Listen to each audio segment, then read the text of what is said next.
Good evening, ladies and gentlemen. My name is Asad Lalji. On behalf of the royal family of Gondal, Ashish Doshi, Honorary Director, and myself, welcome to a very special evening here at the Royal Opera House, Mumbai. This evening is being shared through Facebook Live, so we'd like to welcome all our friends online who've joined us. As many of you all know, that the Royal Opera House reopened in October of last year after a hiatus of 26 years. The response from the city and our collaborators, many of whom are here today, has been amazing. And for those who are visiting us for the first time, welcome, and we hope you come back again and again. And for your benefit, a brief introduction about this iconic venue. Widely touted as Mumbai's cultural crown jewel, the Royal Opera House is Mumbai's only surviving opera house. Inaugurated in 1911 by King George V, was eventually completed in 1916. It eventually became a movie theatre before closing its doors. Owned by the royal family of Gondal since the 50s, it was under the leadership and patronage of the current Maharaja, Shri Jyotendra Singh Ji, who is here with us today, that it was restored and reopened in October of last year. Today, it stands as a key performance and a creative hub in the city's cultural landscape, while being a premier heritage landmark. In fact, recently we won an Award of Merit in the 2017 UNESCO Asia Pacific Awards for Cultural Heritage Conservation. Our curatorial vision is to bring diverse programming to our stages and include supporting an all-important cultural vertical, literature. Last week, we hosted the Mumbai preview to the 2018 Jaipur Literature Festival with an inspired reading and performance by William Dalrymple and Vidya Shah. We've celebrated Gallery Magazine's 20 years of publishing. We've also had on this very stage launched books of prominent and eminent authors from Bachi Karkaria to Rajdeep Sardesai. And tonight, we have one more illustrious author to add to the list, the scintillating Shobha De.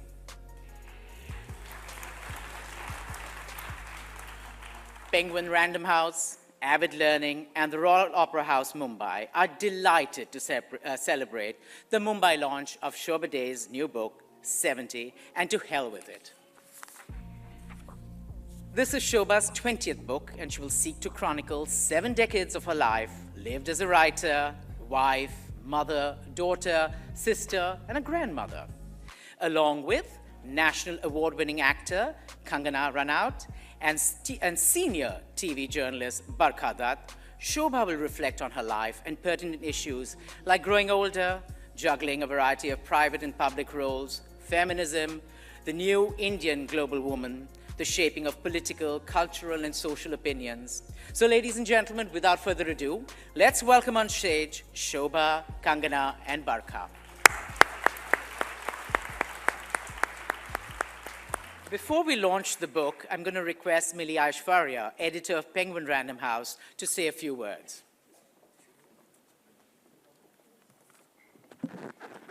Thank you, Asad.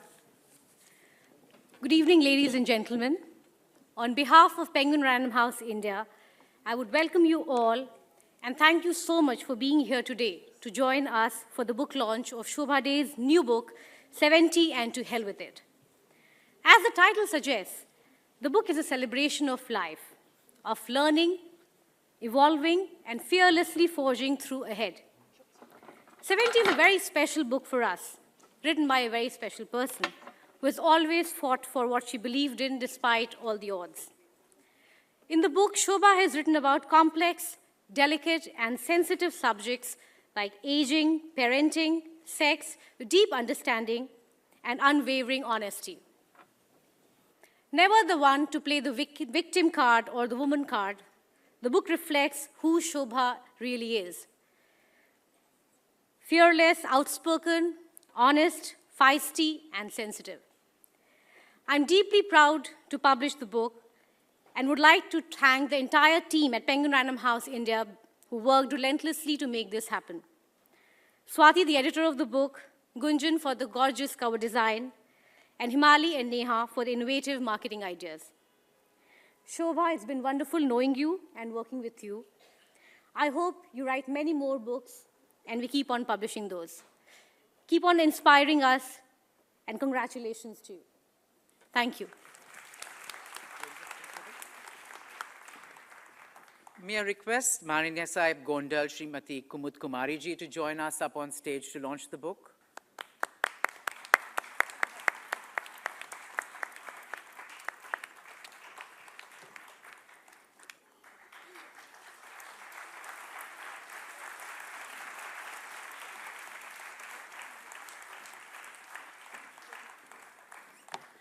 Congratulations, Shobha. Thank you, Marning Sahib. Ladies and gentlemen, one more round of applause for Shobha. Shobha is going to say a few words to you now before we begin and invite 4 other wonderful, powerful women who, in her eyes, are also making a difference to celebrate the launch of her book. Over to you, Shobha. I'm asking for the impossible. Can I have the house lights up? I just want to see everybody. I'm so excited. I want to see everyone. Is it possible? Thank you very much. Thank you. That's lovely. Lovely. Thank you.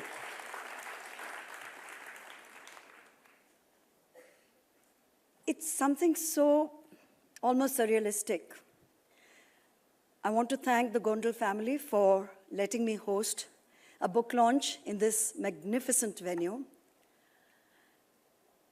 Also because when I was a little girl, I lived maybe within a 2-kilometer radius of this magnificent Royal Opera House. I'd pass it every day. My school, Queen Mary's, was also about 2 kilometers from here. We'd all pass it every day. And I could not ever have imagined in my life that one day I'd be inside this venue with so many wonderful friends and so many wonderful friends from over the years who have come in from different cities, colleagues. You know, if someone had told me earlier that turning 70 feels this good, I would have done it earlier. Honestly, I would have done it many times over.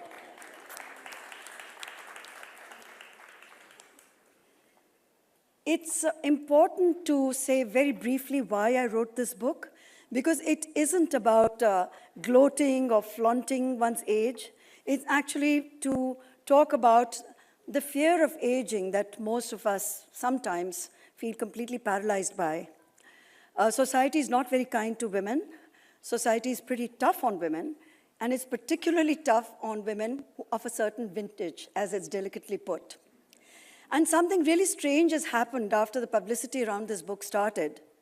And I have people, all sorts of ladies, walking up to me and declaring, Madam, I'm 63. Madam, I'm 52. Madam, I'm going to be 70. And then someone else says, Madam, I've beaten you to it. I'm 83 and look at me. So it's been worth it just to get those sort of reactions, because the whole cage of age, as I've referred to it in the past as well, is something that really holds a lot of us down, a lot of women down, and there's tremendous pressure from society to keep us there and to make us feel sort of marginalized and at some point turn us invisible, like, you know, what are you even doing?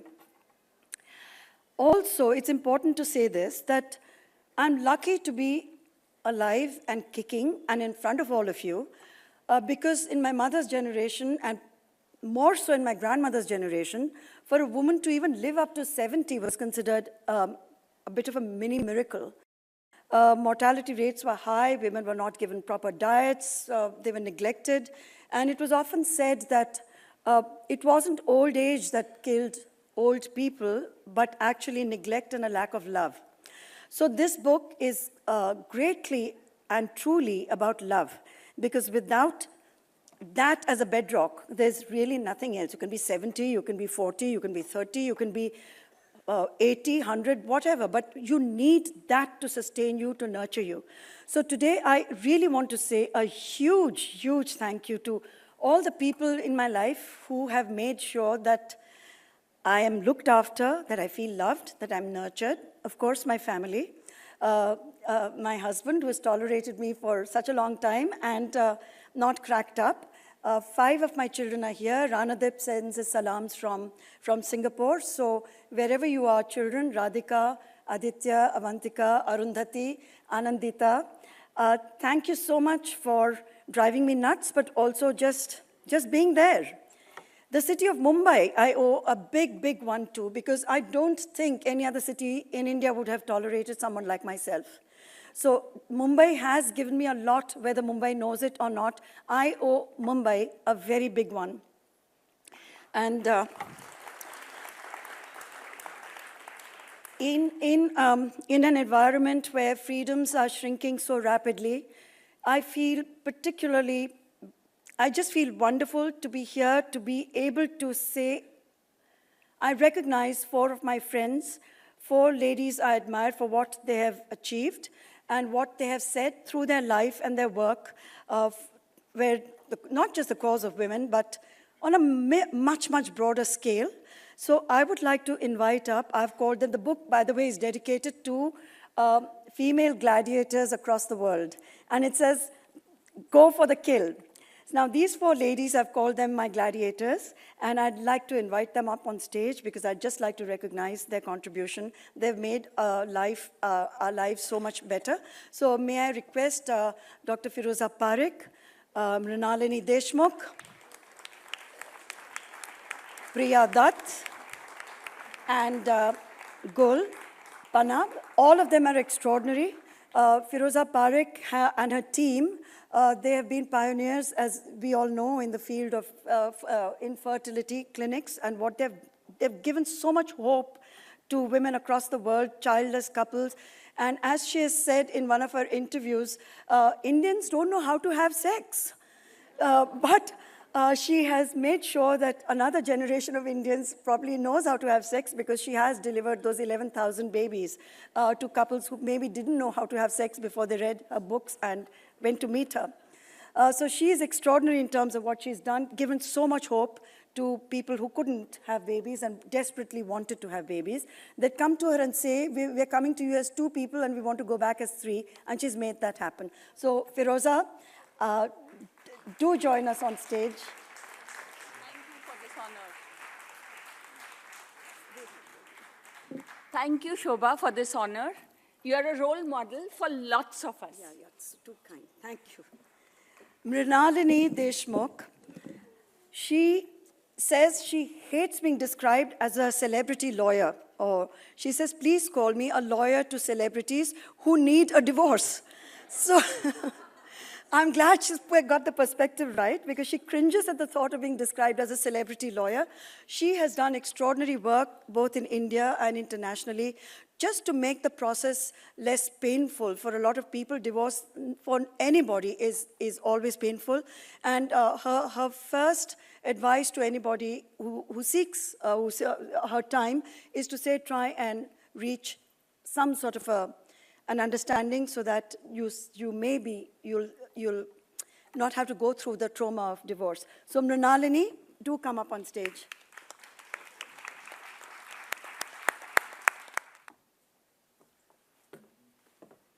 Priya Dutt, I knew her mother, and I know the exceptional work Priya has done, not only in providing cancer care to the underprivileged, but much beyond that. The number of young underprivileged girls that they have educated through the foundation that she runs and has started.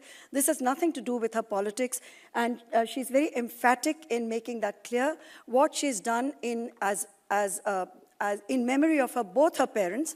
Her life-changing experience was when she went on a padayatra with Sunil Dutt as a very young girl and saw life from a totally different perspective to the very privileged Bandra daughter of superstars.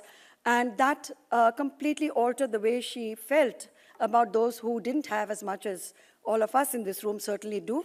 So Priya, thank you very much for accepting to be here this evening.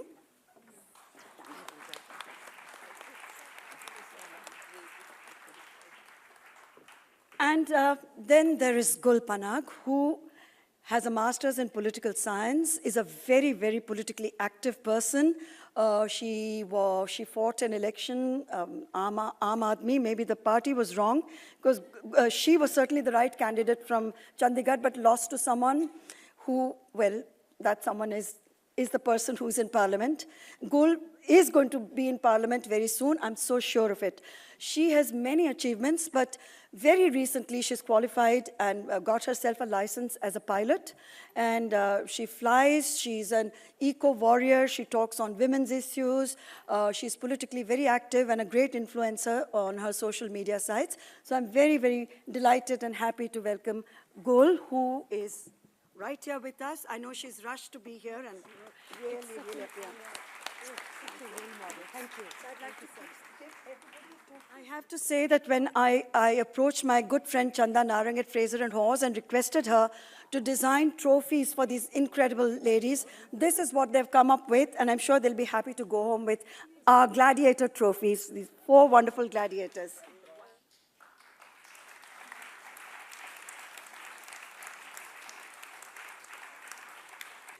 Last night, we were all in panic mode because Barkha was untraceable. And my wonderful publishers, and I have to thank them, of course, Hemali and Millie and Neha and the whole team, and the guys who distribute our books, because like I read in the Kitab Khana visiting card, it says a good reader makes a good book. So I'm here shamelessly saying, I hope there are many good readers in the audience today, because it's a good book and you should buy it. Barkha was, and Hemali saying, I hope everything's okay, I hope she's going to turn up. I said, if I know one thing about Barkha, she's an ace professional, and no matter what, she will be there. And when I called her, she had lost her voice after We the Women, which 2 days of 12 hours of interviews and just getting the most exceptional people, exceptional women together on a common platform, which in itself is a feat. And I think she's on to something really big, and I hope it leads to a kind of a global movement. So to Barkha, I'd like to say that you have started hashtag We the Women, and I want to start a hashtag called, it sounds grammatically incorrect, but I mean it, You the Barkha, because there's only one of you. Kangana, of course, for me, was the most obvious choice. I've known her since she was a very young girl from the first time she came to Mumbai, unsure on one level, but super confident about her talent on the other level. She was discounted. She wasn't given much of an opportunity at that point. And I remember her being on stage. She must have been 16 or 17. And she was performing at an awards function. She had missed a few steps because at that point, she was not a dancer. And she came up to me later very shyly, I have to add. And she spoke to me in beautiful lilting Hindi with a Himachali accent. And she said that I've never been on stage before, I've never danced on stage before, and if I've made any mistakes, I hope you overlook them. And I said, only a very confident person would say that and admit that, and this girl is going to go far. She's aware of her vulnerabilities, she's aware of her weaknesses, and nothing is going to keep her down, and nothing has. So it is that indomitable spirit in her, it is that steely resolve not to let anything get her down that I admire, and I'm so very honored to have a young, formidable, feisty, luminously beautiful, radiant Kangana, our queen warrior. So thank you, Kangana. Thank you very much, Shobha, for those very kind words. And it's wonderful to be back on stage with you again, Kangana. Thank you. First of all, hi, good evening, everyone. And Shobha ji, you remember that you being very kind. I was a disaster that night. And I remember just being completely blacked out. And it was my first stage performance. And like she said, I was this skinny teenager. And I saw Shobha Day just sitting there right in front of me and checking me out that what is this person? Doesn't know any dance, nothing. And I had rehearsed, but I had no idea what it feels like to be on stage. And I forgot everything, just blacked out. And then I got very nervous, and later on I think I met Shobha ji, and I don't remember, but I definitely apologized because she was shocked that this person who got her here? And I could tell that she was not disappointed. I must have scarred her, like she was like, oh. So I remember, today we can laugh about it. That's amazing. But, thank you for having me. And this is such an honor because I always tell her, I read a piece written by her or a blog or any piece of writing, and I tell her, you are the original wild child and we are just the followers. Wild child at 70, I like it. Thank you. I think that's the ultimate compliment. But what I want to ask you is, at which age does it get easier for a woman to be really a wild child? You would imagine it's when you're 18, but I kind of think it's easier when you're 70. At 70, you have nothing to lose, Barkha. I mean, you can really do pretty much whatever the hell you want. What is to stop you? Not that anything stopped me even at 17 or at 7, but yes, 70 is hugely liberating on many levels. And like I've mentioned somewhere in the book, I felt like I'd sprouted wings, and I was suddenly so free to just be who I am, and also to express vulnerabilities and sensitivities that for a long time, people sort of put you into an image cage. And, this whole business of being tough, being this, being that. Well, I think all of us, men and women, have our weak moments, and they're beautiful, and we should recognize them and revel in them. So this evening, I'm going to play my senior citizen card. I'm going to play I'm 70, so indulge me. So if I do behave like a sentimental old lady, yes, I crave your indulgence, because, these days I do find myself choking up suddenly. Something small can trigger it, but I love it. For too long, I haven't wept. I haven't cried. I haven't... Why not? Why so? Yeah, Why not? Was there a self-consciousness about crying? There was, because you're playing certain roles, and, you have to appear to be this extremely like a granite wall, granite rock for your family, for your children, for your colleagues, for everybody else, because you've already set yourself up for that role very early in life. And sometimes I wish I hadn't, because I think I missed out on a lot. So one of the things you write in the beginning of the book is that the writing of this book and also the turning 70 was also about liberating yourself from yourself. That in some ways we are the chains we wear, right? And I'm curious to know when that moment came from you, when you were ready to let go, because it's almost as if at every stage of our lives, and I would say there are things, we're at 3 different stages of life, but there are things common to us that I'd like to talk a little bit about later. And we've tried to, I would say, unchain ourselves, the 3 women sitting on this stage. But today's your day. At what moment were you ready to unchain yourself? I am not sure I've unchanged myself even now, frankly, because I know how deeply hurt I can feel, particularly very wounded, very oversensitive to remarks from family. So unless I can outgrow that. What's the meanest thing they've said to you? Oh, they're my censor board, all 6 of them, and censor chief is my husband. So, every moment of my life is under scrutiny, lovingly so, I might add. It's not done in a harsh or judgmental way. But even so, you know that you're being scrutinized. In a way, it keeps you grounded, it keeps you sane. And I'm the first to admit that had it not been for them, had it not been for my husband's presence in my life, a very strong, enduring presence, I would not have been this person. Now, they can either feel guilty about it or they can feel good about it, because this is who I am now, and a lot of it has to do with my relationship with my immediate ones, my family.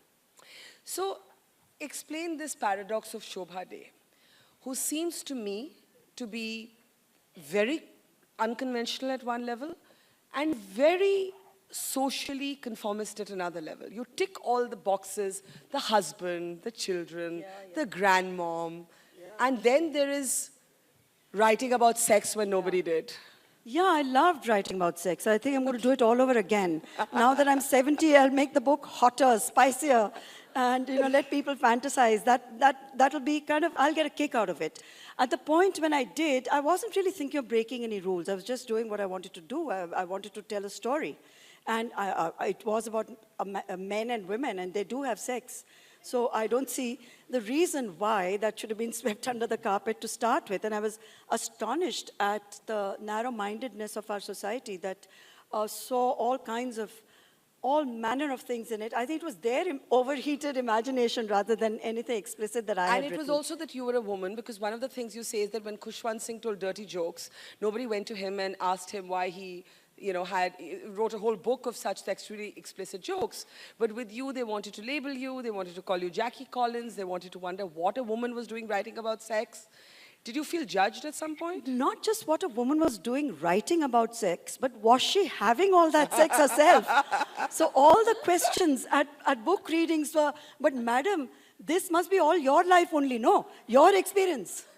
And you So would it say was this what? vicarious And you would say what? kind of, oh my God, now I'd say, of course. And that too, I'd say, this is a very watered down, tame version. Aapko pata nahi. Aap kuch samajhte nahi hai. This is nothing.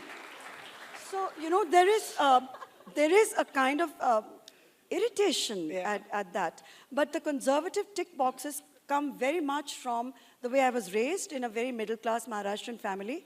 And that's how I grew up, and these are the values I grew up with, which I cherish. I have no problems with that. And I don't see any paradox whatsoever. This is who I am. Ye bhi or wo bhi. So I can write those books. I can write other kinds of books, which I have. I've written 20 books.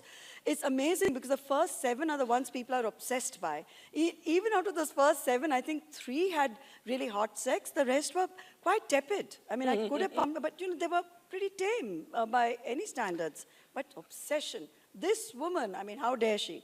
So before Because how dare she, we've all faced. Yeah, we've all done the how dare she moments. But before I get Kangana in, I want to prod you a little further. I don't mean to suggest a kind of obvious paradox, between what is considered conservative and what is considered liberal. But I'm curious to know how it changes down the generations, right? So you have wonderful daughters, and I ask about the daughters in particular, because you were groomed in a certain way. And it seems to me from reading this book that you're finally at 70 comfortable with what you define as your own space, a word that you were deeply suspicious of earlier. But as generations change, what is norm, what is convention changes too. So suppose your child told you, I don't believe in marriage, I don't want to get married, I want to have a lot of sex. You would say what? How are you sure they haven't said it to me already? I'm pretty sure they have. If they're like anything I know them to be, I'm pretty sure they have. I'm curious to know what you've said. That's the part I don't know. I would tell them to have sex with a person of their choice and do it responsibly so that I don't have to deal with the mess later. And that's it. Pretty much. Do I have a choice other than to say that? No. So I would have by then already been talking to them, lecturing to them for years about responsible sex. If they've paid zero attention to it, well then, if they're of an age of consent, I really don't have even legally much of a position that I can take, right? And what can I do? I have to accept it. But I would accept it, like I said, I'd say, if you get into a big mess, it's your mess. I'll try and help you as much as I can. I'll stand by you. But remember, you have created that mess. That's what I would say, because I'm not that liberal yet to say, oh, go right ahead. Usme kya hai, aaram se karo. No, I can't say it, and I won't. Because that will go against the grain of what you believe. Absolutely. Now, I want you, Kangana, to talk a little bit about the premise of this title, 70 and to hell with it. To me, is a kind of final smashing of the ultimate stereotype of women, around women, which is that women are terrified of aging. Maybe everybody's terrified of aging. All of us are terrified of mortality. We all get insecure as we get older. But there is a peculiar kind of associative insecurity with women. And to me, Shobha seems to be challenging that with this title. I'm curious to know from you, who is so nonconformist in every other way, so willing to own her space, her body, her sexuality, whether age scares you. Well, of course, like you said, we're all scared of that dead end, which death is. And of course, in the history of humanity, nothing has been, so mysterious, as dark, and as, like I said, mysterious is the right word to use, because there are a lot of notions of, what awaits us and, what is the cycle of life. So does this mystery attract me? Of course. I do find myself always as an artist, being completely going round and round in circles, thinking about the cycle of life. And yeah, as a woman, like Shobhaji said, that society is not very kind to women, and especially with age, it's certainly, and also I think the way women see themselves, I know my mother, when she was going through her menopause, she confessed to me that she feels that people just look through me now, because she was used to a lot of attention, and she's very beautiful, and she still is, but she felt that she's just become someone who people look through. I didn't know what to say to that, and it was my concern, but it's not entirely untrue. We are conditioned and fashioned to think a certain way about older people, and no matter how different they are from each other, but we sort of put them all in the same category, and that's how even our cinema does, the roles that we give to older people, and it's a reflection of our society.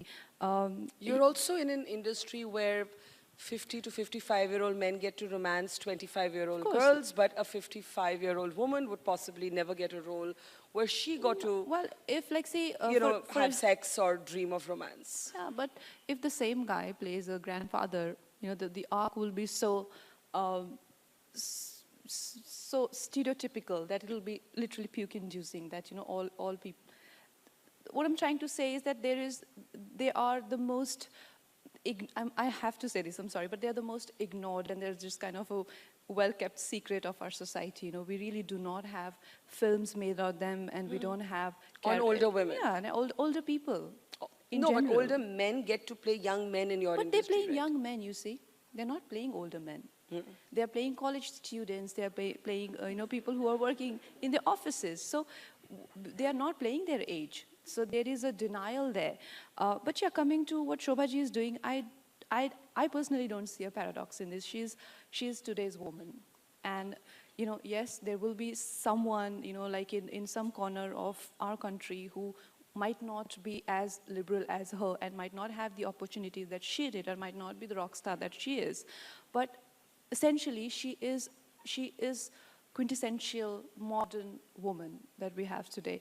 And it's great that she's writing her story, and she's going to make this, her life, which I think is amazing and aspirational, is because this copy is going to be at the airports, on the bus stands, and I hope they have a Hindi version of this as well, and Marathi, and in all languages, so that women can actually, in the true sense, it can be a mainstream book which people can have access to. I really hope.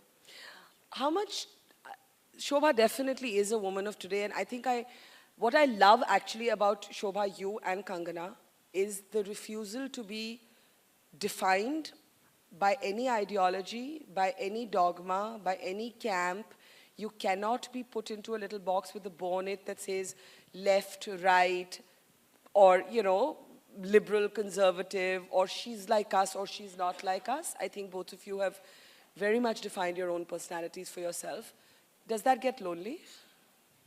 Sometimes. I don't mean your immediate family, but there is that sense. You see, when you take sides, when you identify with Camp A or Camp B, this happens in journalism, this happens in the film industry, this happens in all of our worlds. When you identify with one or the other side, your troops will come out to bat for you, right? When you stand by alone, but you stand in what you believe in, it can get isolating, can't it? Shobha, let me ask you that first. I've never been a groupie, so No, I don't understand it. Nor have I, but we are surrounded by groupies. But, well, good luck to them. I've never been a part of any camp, ever. Not as a schoolgirl, not in college. I've always sort of batted for myself. So I'm very used to being on my own. And I'm not looking for reassurance or reinforcement from camps and groups and political organizations. I don't need them to validate what I believe. I believe what I believe deeply, and I will fight for it, and I will stand up for it. And I'm not seeking anybody's either approval, nor am I courting controversy. I'm just being true to myself. And I think that's a privilege that all of us in a democracy possess, and we should make the most use of it. We often forget to, but it is there for us to use, and we should never lose sight of that. All our freedoms are guaranteed to us. They are our freedoms, and there's no reason at all to compromise. I never feel alone. I never feel lonely. Never. But you know, I remember once writing something about Kangana that actually could apply to you. It could possibly apply to a lot of women we know. And I said that actually the real courage is when you don't care about being disliked, right? That's courage. That's courage when you actually don't go looking for, okay, maybe you don't go looking for approval, but almost every person buckles under a certain level of dislike or disapproval, right? The real courage, the real individualism, the fierce individualism comes from the capacity to be disliked and to not have it break you, to not have it alter you. Has that, Kangana, does that still hold? I mean, your life has been scrutinized, judged, commented on in ways that go well beyond the norm even for your industry. See, Barkha, like the intention is never to be disliked or to be hated, of course not. you know. But it sometimes comes with the turf. Well, what you understand from your life experiences and how with your own understanding of things is that for short term, there might be a wrong impression of me if I take decisions which, might be unconventional. But in the longer run, I have conviction about what I say, the stands that I take or the decisions that I make. So I know that I would be respected, if not today, then tomorrow, 10 years down the line, or maybe 40 years down the line, I'll be respected for that, if not loved. But do you sometimes feel, because I've spoken to you about this before, that there's a sort of sometimes there's a professional ostracism that can take place, sometimes there's a social ostracism that can take place, sometimes the most vile things can be said about you, and you've experienced that, you've lived that. Yeah, but Barkha, see, the thing is, this seems quite dramatic, like I am one person and in my life, whether the kind of background that I've come from, where I come from, a place in Himachal Mandi, it has the highest rate of female feticide, to aborting girl child, for like I've grown up hearing a lot of stories like that. It's very normal and very common there. And to sort of, mourn the birth of a girl child is again something that we are familiar with, the kind of background that I come from. And then, to be subjected to sexual harassment or exploitation or pay parity or gender inequality. But the thing is that if I don't speak about it, 5 years down the line, someone is going to talk about it. Like, we can't be ostriches that today, okay, fine, I look through it and look over it and be like, guess what, I want easy life, But you see, you never know, in 6 months, there will be another person, and it could be my own child, maybe not in 6 months, but in, say, 20 years down the line. That person will be like, you are a fool. You're an idiot, you're an ostrich. So what am I going to do then? Look back and think, why didn't I do the same things 20 years ago? So we are a society who really thrive on putting things under the carpet. But that's really not the way. Like, for me, I don't think I am fighting any personal battles here. If I had to, yes, I do have personal battles. I have a family, I have friends, and I do have personal issues as well. But those happen within the walls of my house, But when it comes, even the things that sort of spill over and come out in the open are usually about the larger issues or the social issues, whether it's exploitation or sexual harassment, anything. If it has come into public, it is a public sort of, it has always been... There's a larger public interest attached to it. That is why I've taken the stance. Like, I was always given the options of apologizing to multiple people within the walls of my house, for some reason, like right now, the most, sort of, the wanted thing in the country is my apology, which you will never get. But so I've always had that option, but I did not succumb to that because I know this is not my problem. This is everyone's problem, whatever I speak about or talk about. You've been through that, Shobha. You've been asked to apologize for taking positions on lynching and beef-eating and, the strange times that we live in. These are the kind of things that make noise. And you've been asked to apologize. You've been accused of sedition. We've all been called anti-national. I've been accused of sedition, treason, anti-national activity, death threats, been on the list of serial assassins, all kinds of things. I mean, this is the country we're living in. I can only laugh it off because if I were to take it seriously, honestly, I'd become a nutcase myself. And I'm not going to live my life looking over my shoulder to see which man with a gun is coming at me on a motorcycle with his covered with his face covered with a helmet. That's no way to live. So the question of apology would arise if I have done something offensive, if I've committed a crime, if I've actually hurt religious feelings, something I've said has led to rioting on the streets. I'm just a citizen with an opinion which reflects the opinion of many million other citizens. And if for that they are going to chase me and ask for an apology, I mean, there are certain, anchors on our television shows who assume that position on behalf of the nation, who demand apologies, who demand resignation. You mean like they're, You mean they're like the Trumps of television? Oh, yes. They're constantly, pressurizing everybody, including guests on their shows, to apologize for a whole bunch of issues. Why don't you recount that? Not to give this guy too much importance. I mean, in fact, yes, let's not, please. Yeah. Let's quickly change the topic. But you gave it back. So we're talking about Arnab Goswami, of course. And I was recently asked by Alia Bhatt, who interviewed me in an interesting role reversal, who was the most overrated journalist, and I named him. So let me be on record saying that. But you were one of the few people, and I raise this not to give him importance, but to talk about this kind of bullying that takes place. There is a kind of mob mentality that wants to own the minds of individuals, particularly that of women. It could be a television anchor like him. It could be the trolls on the internet. There have been hashtags against Kangana. There have been hashtags against me. There have been hashtags against you. There's a kind of cyberbullying or an electronic TV studio bullying that takes place, right? And it's almost like there's a virtual electronic mob. Yes, there is. And I agree with you that we can't live in fear of the mob. No. But there must be those moments where in this mind game, you buckle, you react, you get angry. You want to ignore them, but you can't. What I feel is utter and utmost contempt, because I wouldn't waste my anger on people like that. I don't waste my anger on cowards. I really do conserve it for something more worthwhile, and I wouldn't bother to give importance to trolls who are, again, anonymous and faceless people who are trying to bully women, mainly, but also men as much. So the question of buckling under is never an option for me. It's non-negotiable. You say something, you must be able to defend it and stand up for it, or don't say it. And that's been my position all my life. You stand up for something and that's it. If someone else is unhappy with that position, yes, they can certainly disagree with me. They can take me up in court. They can fire, which they also do, and have won.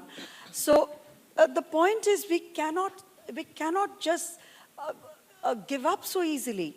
No woman, no man should ever give in to bullies. And in this city in particular, it's a matter of great concern because we've virtually handed over the city to bullies. And there are so many people right here in this auditorium who are influential, who are strong-minded, who have enormous clout. And why are we not speaking up, and why are we not exposing these bullies and saying that we've had enough of this? Our city deserves better. Give the city back to us. It's about time we said it. And so we should say it in the next election very, very strongly. So I really feel that those of us who have that platform, whether it's Kangana and yourself, to have a platform and not exploit it. I agree. Then why are we on it in the first place? I'm not doing it for self-indulgence. So I'm not doing it to talk to the converted, as most of us are in this room. It has to go much beyond. It has to reach beyond. She does it in her own way through her movies. And she picks roles that are more or less representative of who she is. And she picks with a lot of intelligence and a lot of investment of her thinking. Like her new film where she plays Jhansi of Rani, she's doing it. It's a conscious decision to represent courage under very daunting circumstances. You do it in your own way. I try in my small way to express opinions which are not popular opinions, but I think it's obligatory for us to do it. Simply that. But it has no to matter come what. with the capacity and the willingness to be unpopular. Who cares? Nobody does on this stage. But there are enough people who care. Well, there are enough people in this room who are here because I think they like and admire the three of us on stage. So I'm thankful to them that they're there. And there are thousands outside. I know I encounter that feeling at airports and anywhere. I'm sure you do. I'm sure she does. So we should never Bollywood has underestimate dedicated them. a film to you. You can imagine how admired you are. So there are a lot of people who admire your spirit. I've grown up, reading about you, and that's why the only person that I could. Maybe you were also the reason why I got so nervous that day on my first performance ever, and I've drawn a lot of inspiration from you both, and that also that baggage of carrying it forward for others who will follow our footsteps is also somewhere lies in the subconscious. Can you talk a little bit about what's been the most difficult part about being female in the industry? I think the most difficult part has been to strike the balance between your masculine self and your feminine self. Because in your professional environment, the way you conduct yourself and how you're expected, it's a dog-eat-dog world out there, and you want to be completely cutthroat. And when you're younger, you never manage to have that balance of your feminine energies and your masculine energies. As you grow older, you start to understand yourself better and what you want, how you want to see your professional self and how you are as a person in your private space. That balance becomes a lot more easier and almost like second nature to you. So I think that to understand yourself has been a very big challenge, especially because I started so young and I had no experience. So I had horrible time growing up. Growing up and teenage and all those early years of 20s are for me are so overrated.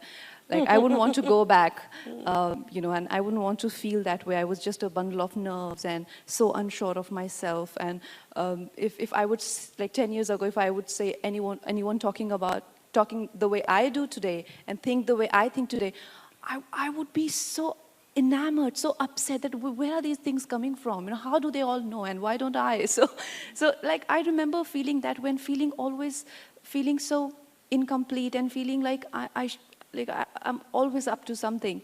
But at 30, you feel a lot more, better, and I'm sure it's just going to get better and better. And at 45, you feel even better. At 70, you feel the best. You feel the best, yeah. But, on a more serious note, the whole world is at an inflection point when it comes to women and powerful men and the abuse of that power, the Harvey Weinstein moment, right? In India, I don't know that we have quite broken that silence. I don't know that we have quite found our voice to take on men in positions of power who have misused that power. But look, Barkha, now I want to bring this to your notice that how this young girl, Zahira Khan, who's spoken about this harassment that she's faced in a flight, kind of backlash she's getting is so upsetting. I mean, there are witnesses who are claiming that the innocent man just happened to just put his foot on the armrest and that was the only crime that the person committed. And the girl who's, if anybody is going to put his foot on my armrest, it's open to interpretation. That is this emotional harassment or sexual or personal, because you're in my intimate space, so I'm going to interpret it. A fellow passengers can't tell me that it's innocent leg resting sort of, gesture. B, a young girl, like a 16-year-old, when she decides to step up and say that, okay, I've been harassed. There are so many things, especially your own parents, people who wish you well, like your management companies and all of that. They tell you that don't be associated with something so dark. Why? Because, you're not that quintessential Indian girl, who wants today this brand, that brand, you want to be the face of this film, that film. So you get associated with something so dark.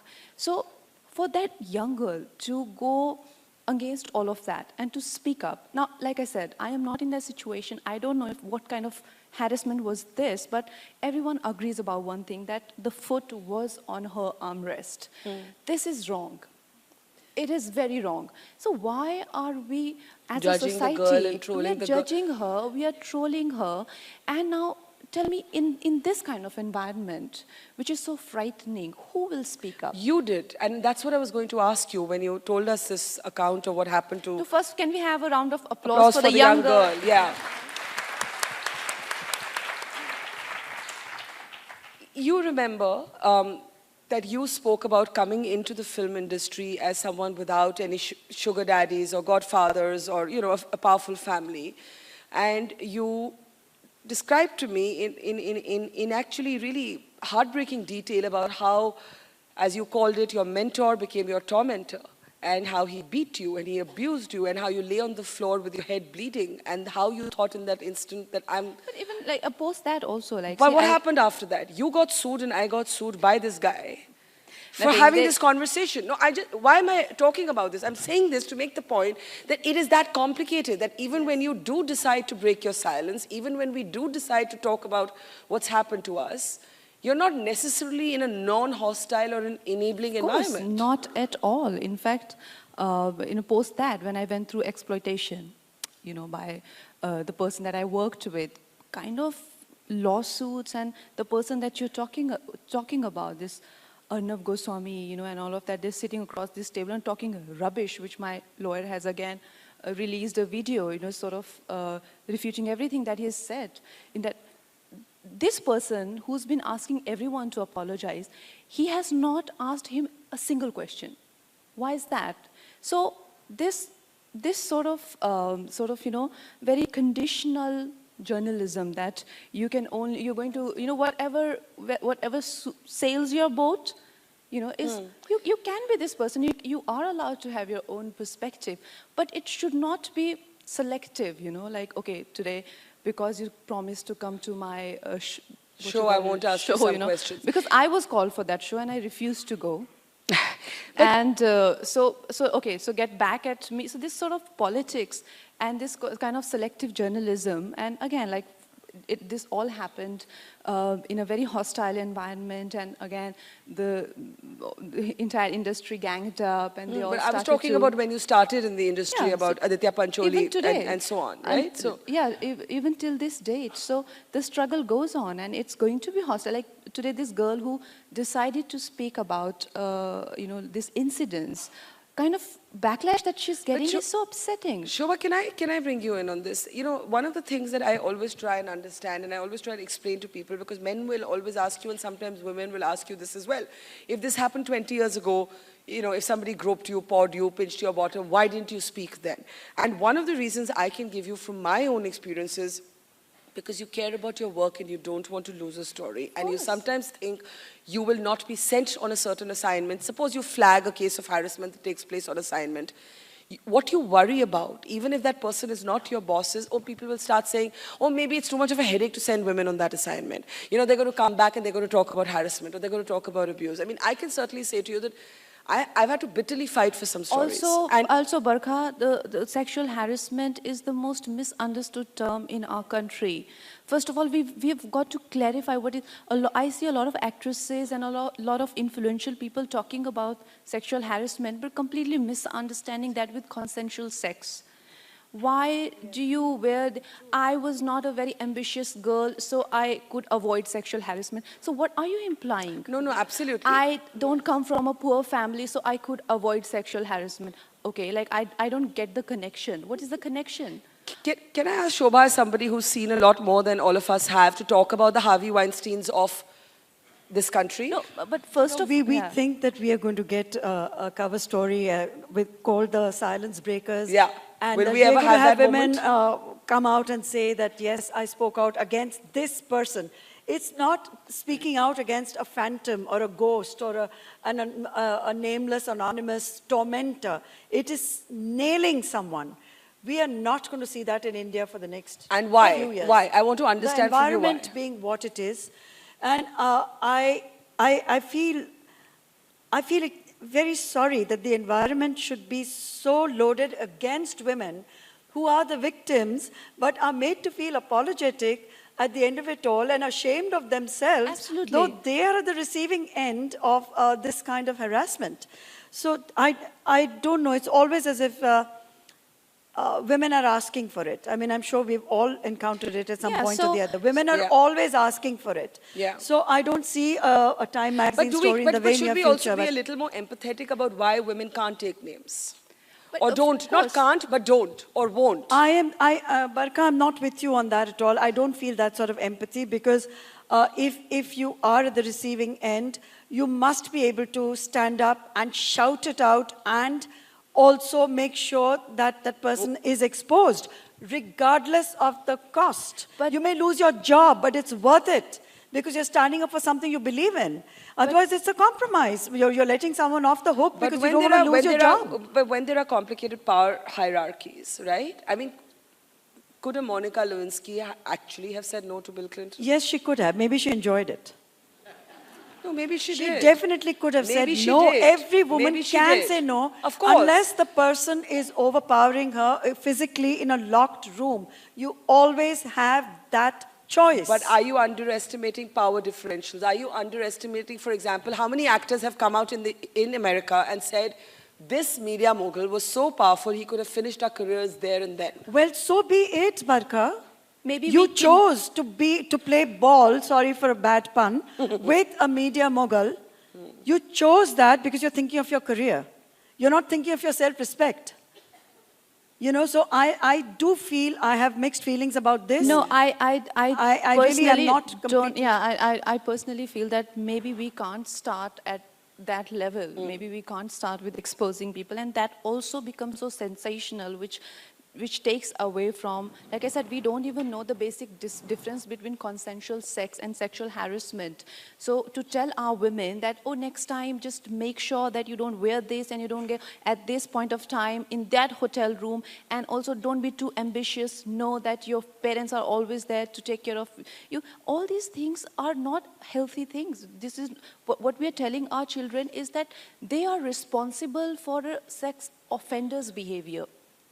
How can I be responsible if I am going to my work, even if I'm going out with my colleague, if I'm having wine with my, say, a friend, maybe would be partner, but now treated badly? How can I, with my clothing, my demeanor, can convert a sexual offender, a pervert? Absolutely. So it's not in my hand. What is in my hands is that if I want to open up, maybe not today, tomorrow, after 6 months, I got harassed. I know a set of people who got harassed. And I do not agree with Shobhaji that, you know, sometimes you don't have that liberty to put your career at stake. Yes, you know, I do agree with Barkha that you want to take that promotion, and now you are out of that, but you want to save the girls who would follow your footsteps. I was not and even want suggesting that the person giving you the No. promotion is harassing you. I'm saying there can be But cases if I want to talk situations- about it after 6 years, you as a society, you should encourage me. Why are you talking? अभी क्यों? क्या तुमको कुछ काम नहीं है? उस time पे चीखी नहीं, चिल्लाई नहीं, फोटो कहाँ है, वीडियो कहाँ है? अच्छा, अब if I want to talk about it from my deathbed, I should be allowed. Good for you. Good for you. And I just want to clarify that I didn't actually mean that you ignore your harasser. I meant, for example, when we talk about women being allowed into combat in the military, one of the things that used to be said was, what if they're sexual harassment cases, right?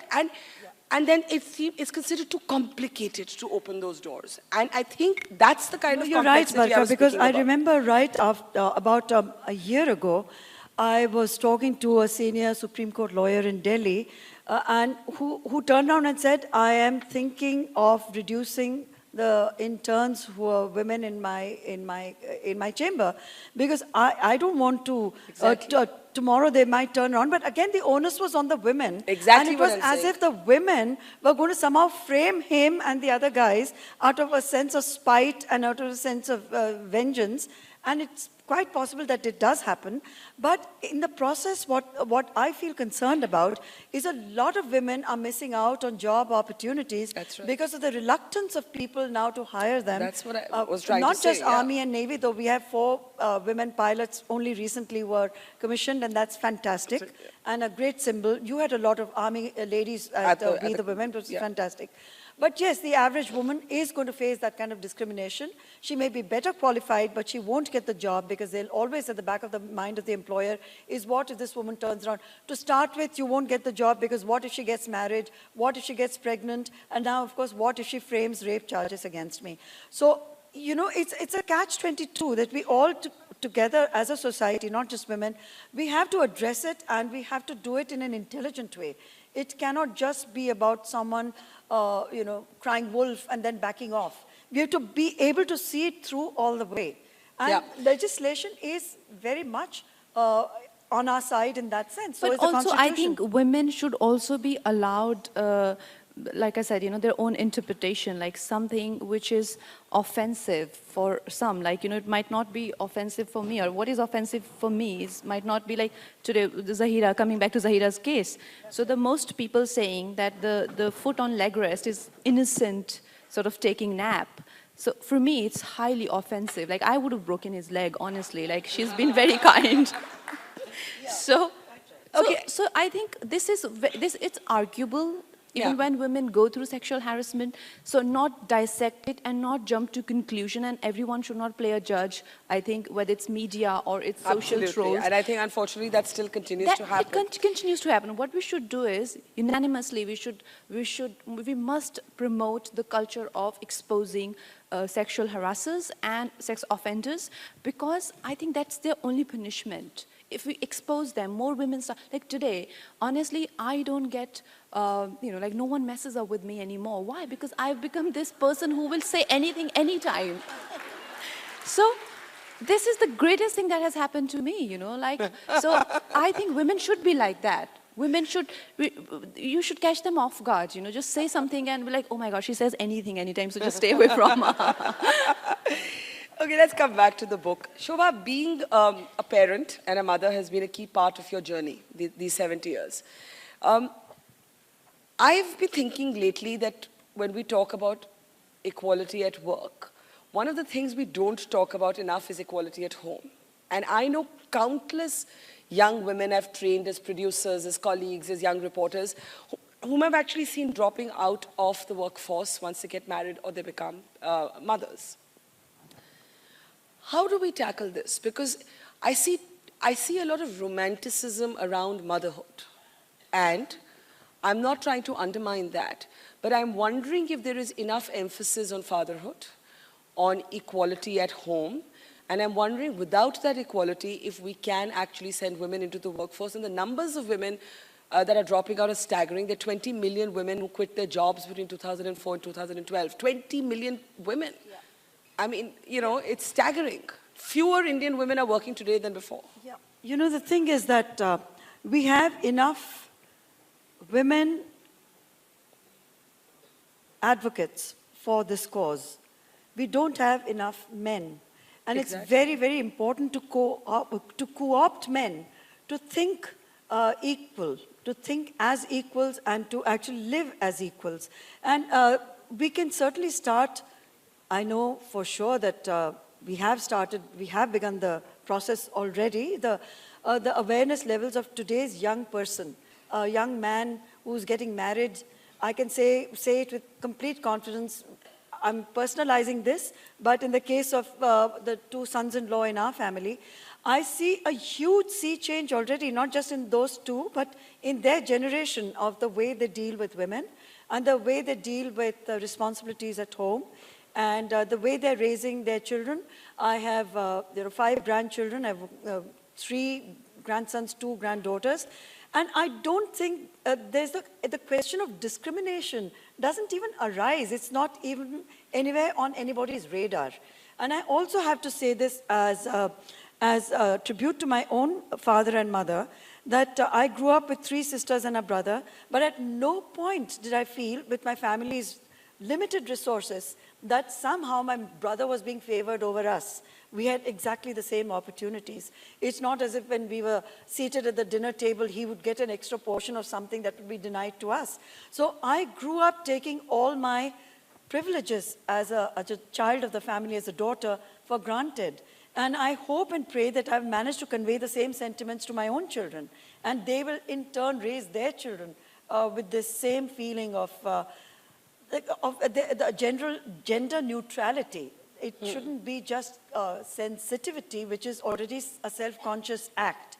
But if you're truly gender neutral in the way you raise your children, then the question of discrimination simply doesn't arise.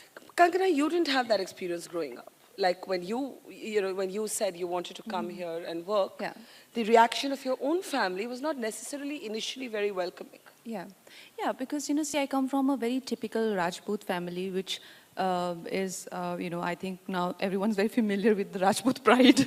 It doesn't need no elaboration. Yeah, so that's exactly the kind of family I come from. They want to behead you, everything that you want to do. Like, so you can't, to step that line is literally a revolution. So I think the biggest struggle I had within the walls of my house, and then my other struggle, the film struggle, has been very like minuscule before the Rajput. Can you share an example of the struggles at home? Yeah, so we were not allowed to eat on the same dining table as men did. We were not, like, you brought the eating topic, so we were supposed to feed men before we eat. And I remember one day when I just picked something from the table and just ate, and my grandfather slapped me hard. So yeah, that kind of environment. And my mother would wait for like 3 o'clock, 4 o'clock, whenever my father decides to come home. And she would just wait for him when he comes home drunk, because he's been partying with his friends and eating tandoori chicken all along. So when he comes home, but he has to, because in those days we didn't have mobile, so he would just come and confirm that he doesn't have to eat now. So at 4:30, my mother would eat, that he has confirmed that, just in case if he needed to eat. So she should be hungry. So that kind of environment. And of course, parda, my mother would hide her face and won't show. My chachi would hide her face, and I would wear torn shorts and get beaten up. Like, I was like, yeah, so I had outrageous fashion even in those days. And, and everyone's like, what's up with her? So. Yeah, so I think to grow up in that extreme environment has also led to this outburst, that here I am now. But I like the position she took on the Deepika Bachao. And she said, if I want to defend someone, I can do it on my own, very comfortably. I don't need to be pressurized into taking a position. Do you want to just share that? Because there was a lot of Deepika Bachao, the Padmavati controversy, and I thought you handled it brilliantly. Yeah, and also, I found it very, very stagey at that point that, a politician is, Who's the politician? You mean ranting. Are you calling Shabana Azmi a politician? The one who threatened to behead and cut the nose and all of that, okay. And it was very, to me, like it felt very stagey, like all of that, what was going on. And I did feel that this is the kind of reaction that they needed from us. Whereas, I think sometimes when you sort of, sense real danger, the real danger is to the voice. That we have to make sure that we state our opinions and not get trapped by multiple ulterior motives that people have, because I felt that everyone was sort of, I just felt that way. What is your position on the issue itself? See, it's an elaborate topic, and I feel that it needs a panel of its own. But I feel that it's one thing is very comforting that Mr. Prashun Joshi is the chief of CBFC, which is a government body, and I totally believe in his sensibilities. He's one of the greatest thinkers of our times, and if it wasn't him, then it would have been a bit worrying. At the same time, I feel that the entire drama that took place, just like I said, it was layered, was very layered. I just feel that it had a lot going on underneath. But You didn't want to get drawn into that because you found it Yeah. exploitative. Yes, it is. It is. I mean, you were definitely. criticized for not standing up for Deepika, and I you did said, st- and I you said, I'll stood do up it on my for own her. own terms. I stood up for her. Even when Anushka called me, I said she has all my support, and I condemn it. I definitely feel that it is the worst thing to do, and it is actually, it's just sort of they're exposing themselves, So obviously it was just out in the open, but it's not something that a normal girl doesn't face on daily basis, like to get bashed up, beaten up, sort of thrown acid on, pinched, raped, harassed. This card, I think every day, like, girls have to sort of deal with, but this was out in the open in a very dramatic way. And I just felt that I wanted to support her, but in my own way. And have you done that? Yeah, of course, yeah. And you felt uncomfortable at that time because you felt everybody else was fishing in troubled waters, in a way. Yeah, I think, yeah. Okay, I'm going to open this up for a few minutes of questions. And I'm told we're on limited time, but I think I'll take a couple of questions from the floor. So, I'm Bhavna Somaya, and I'm Hi, asking a question to Shobha Dey. We are enjoying this conversation, but I'm also curious to know about the process of writing, how long it took you to write this book, what made you write this book, and how are you feeling now that the book is ready, and what does the family think? Sorry for Bhavna bringing the Somaya, topic. thank you very much. Most wonderful question. I'm teasing her because we're very old and good friends, but thank you for asking it. I've been writing the book for 70 years, actually. Truly. And in my head, and all those 70 years of living and loving and hurting and rejoicing are distilled in this book, which is more like a conversation with readers rather than chapters on, this decade and that incident and that moment. So it's very, very free-flowing. And the reason for writing it was really quite simple, as I said earlier on, that to be able to share what it feels like in a very truthful way when you have been a certain kind of woman and you suddenly recognize that you are a much, much older person. And I wanted to say that being old is not an abuse, It's not something you need to feel ashamed of. And there are many societies, and particularly in very patriarchal societies, a woman is considered past her sell-by date very quickly. By the time she's 30 or 40, it's already all over for her. So to be able to stand up and say, yes, I'm 70 and there's nothing that I feel ashamed of, certainly not the number, and it does not scare me, and it should not scare anybody else. Today we lead, at least in our cities, much better lives. We are eating better, we're looking better, we look after ourselves. I'm not stupid enough to say, 70 is the new 50. It isn't. 70 is 70. There's nothing, no ambiguity in my mind about that. Your body responds differently. You look different. Aspects of your life disappoint you because you can't do all that your mind is telling you to do. But at the same time, the idea that you have lived with a certain fullness, and that fullness, you still feel that vibrancy, you still feel what you feel, is in itself not just comforting, but something worth celebrating. And so I wanted to share that feeling of liberation, joyfulness, all of that, because like they say, if you haven't, you can't, you need to live a lot to die well.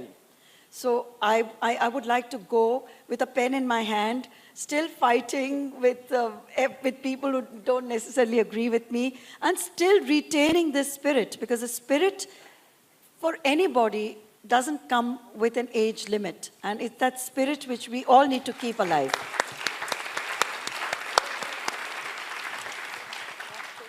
Anybody? Last question? Yeah, one more question. Okay, there at the back, please. To Kangana, please. Thank you. Hi. So, Sarayu Ben, you are an amazing lady. for all our lives. Can we yes. get her a mic, maybe? Sariyu we can- Daftari, Can we get her a a mic? great, great role model and pioneer. You're 84 years today. Like happy? Is it time to say happy birthday today? Or No, not today. About a few months back. okay. I come from a family who has many industries, very good industries, and I wanted to participate in them.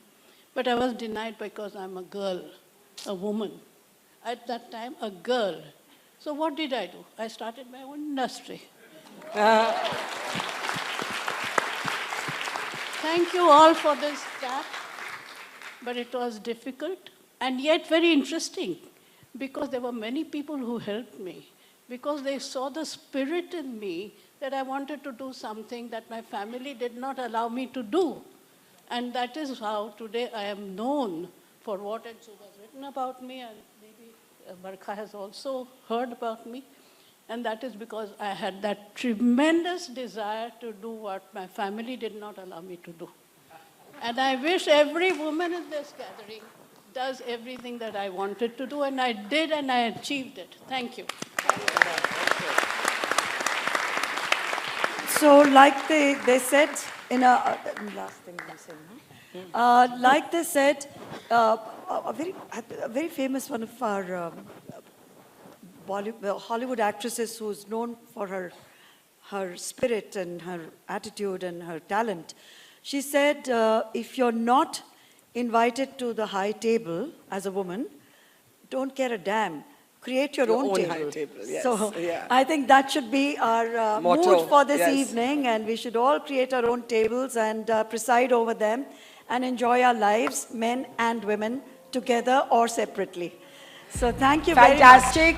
Please do buy a copy of the book. Thank you so much. I'll be signing copies later. Outside. Shobha will be signing copies outside. Do pick it up. It's very conversational, very easy to read in Shobha's trademark irreverent style. Thank you very much. Let's have a round of applause for Shobha and Kangana, please. Thank you, everyone. This is a tough act to follow. Congratulations once again, Shobha. Special thank you to the royal family, Ashish Doshi, Penguin Random House, Himali, Fraser House, and Avid Learning. As she mentioned, Shobha is going to be signing books outside. Books are up for sale. Thank you very much, ladies and gentlemen. Have a wonderful evening.